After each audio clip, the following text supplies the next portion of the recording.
સુરત શહેરના તાલ group ફાઉન્ડરના architect Kritika શાહને મિસ્ટર પવન કપૂર પ્રેસિડેન્ટ સીઆઈ ઓફ ઇન્ડિયા સાથે ચારુ કાસ્ટલ ફાઉન્ડેશનના સંયુક્ત ઉપક્રમે સુરત મહાનગરપાલિકા ક્રાફ્ટ રૂટ્સ વસ્ત્રાના સહયોગથી ઇન્ટરનેશનલ ફોલ્કલોર ડાન્સ ફેસ્ટ 2.0 2024નું આયોજન તારીખ 8 થી 11 માર્ચ 2024 દરમિયાન કરવામાં આવ્યું છે। આ આંતરરાષ્ટ્રીય ફોકલોર ફેસ્ટમાં રોમાનિયા, પોલેન્ડ, શ્રીલંકા, થાઇલેન્ડ અને ભારત દેશના કલાકારો પોતાના દેશની સાંસ્કૃતિક ધરોહરને વાંચા આપતા ફોક ડાન્સની પ્રસ્તુતિ કરશે।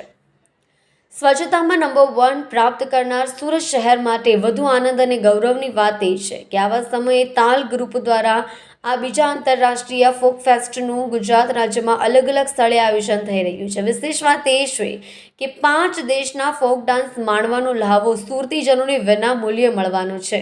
આ ઉપરાંત યુવા વિદ્યાર્થીઓને પણ આ અંગે ભારત દેશની કલા અને સંસ્કૃતિને માણવાની તક મળશે। ભાવેશ રાણાનો રિપોર્ટ, સુરત। હું આર્કિટેક્ટ કૃતિકા શાહ ઇન્ટરનેશનલ ફોકલોર 2.0 પ્રસ્તુત થવા જઈ રહ્યું છે તારીખ 8 થી 11 organised by Taal group and C of India along with Charu castle foundation in association with Vastra and craft food. આજે આ 5 કન્ટ્રીનું ફોક ડાન્સ ફેસ્ટિવલ છે જેમાં 80 to 100 પાર્ટિસિપન્ટ્સ હશે અને એનું ફોક ડાન્સ રજૂ કરે છે। સાથે આર્ટ એન્ડ કલ્ચરની સાથે અમે આખું સમાવેશ કરીએ છીએ ટેક્સટાઇલને અને એ પ્રમાણે આખું ફેસ્ટિવલ નવી રીતે રજૂ કરશું અને આપણે 8 તારીખે સાયન્સ સેન્ટર પર એનું ઓપનિંગ છે, 9 તારીખે અમદાવાદ છે, 10 તારીખે દાંડી પર છે અને 11મી તારીખે બીએનએસજી પર છે।